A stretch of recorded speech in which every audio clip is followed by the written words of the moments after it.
Over the years of my time playing video games, I've learned to branch out and try different genres, and throughout this, I've discovered titles that I thought I'd never actually enjoy, but ended up truly loving. Games like Monster Hunter World, Lost Planet 2, God of War, and most recently, Devil May Cry.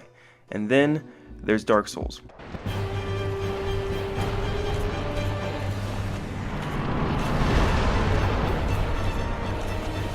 A series I originally tried way back when on the Xbox 360 and didn't really have a fond feeling towards it, and then once again when it became backwards compatible, where somehow I managed to complete it and its DLC expansion. I was not a fan of what I judged as being obtuse video game design upon first starting my journey and having no clue of where to go. I would wander around aimlessly for minutes, around a daunting open world that at first seems devoid of an interesting story and mechanics to delve deep into. Boy, was I wrong about this. I, in fact, could not have been more wrong. Dark Souls is one of the deepest RPGs that I've ever sunk my teeth into, and has one of the most satisfying progression systems and most rewarding boss encounters ever.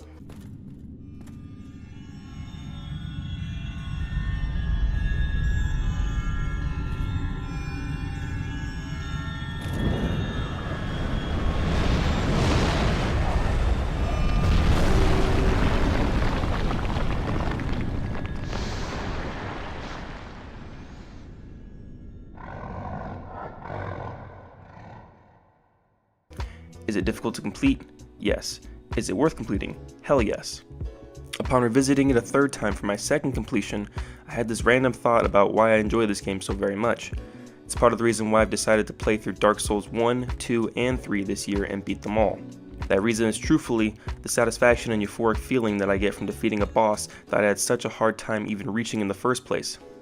I guess to summarize the core idea of this franchise and other games like it, it's progression. That's what From Software does so well, making you feel like your progress is earned.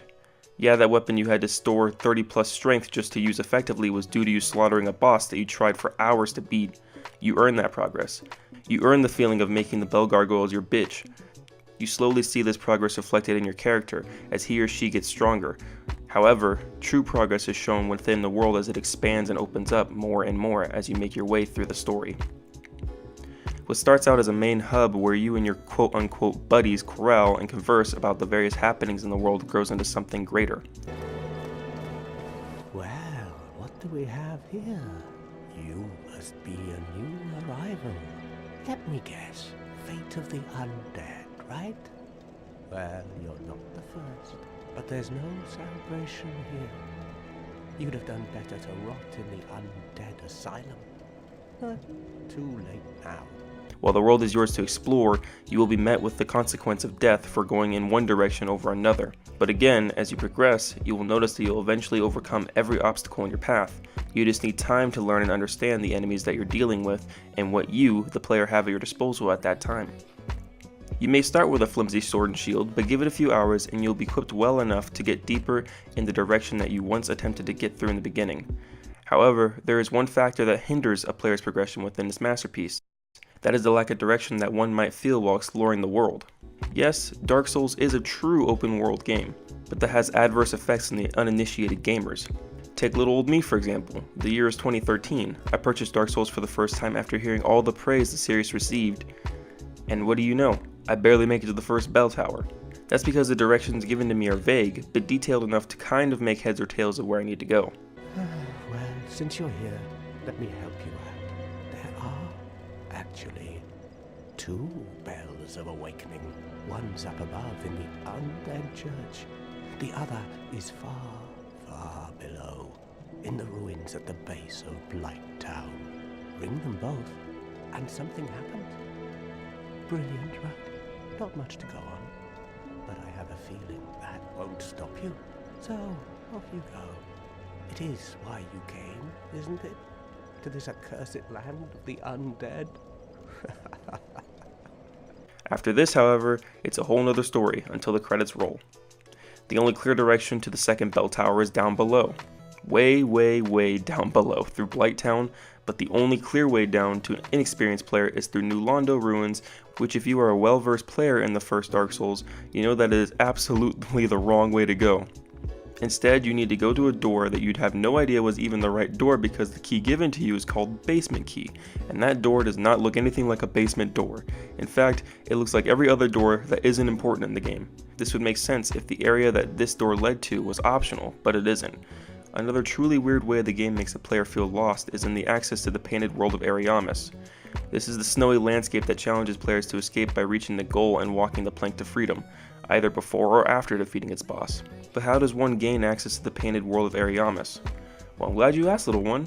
First, you need to travel to the Firelink Shrine, take the elevator halfway, jump off, go over to this drop and jump off into this pillar, climb these stairs, turn here, stand in this nest here, curl up like a ball, watch a cutscene that takes you back to the starting zone, walk to where you fought the Asylum Demon, aka the first boss, then fall through the floor, kill his cousin the Stray Demon, then walk back up to your old cell, kill this Black Knight, pick up the peculiar doll item, go back to Firelink Shrine, go to Anorlando, take the elevator down, walk to this pathway that is blended in with the environment to make the player feel like it is impossible to get up there in the first place, while simultaneously fighting these oddly clothed gentlemen and or ladies, then pull this lever, take the stairs to the entrance, fight off more weirdos, and then finally, after all that is complete, walk up to the painting and press A or X on your respective controller to begin the adventure. It's complicated and doesn't hold your hand, but that's exactly what makes the game and its franchise so spectacular in the first place.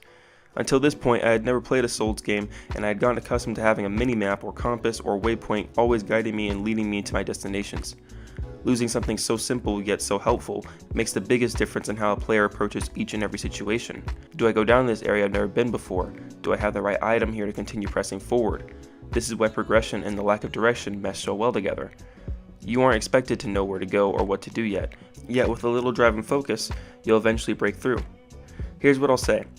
If you tried and haven't enjoyed Dark Souls, I'd advise you try again with a new perspective. Go in expecting not to know where to go for your first time around. Explore your environment, listen to dialogue, pay attention to your surroundings. You may not get it on the first go around, but with patience, you will make it to the inevitable conclusion and experience some of the most frustrating moments in gaming, but at the same time, that makes the moments of victory so much more fulfilling.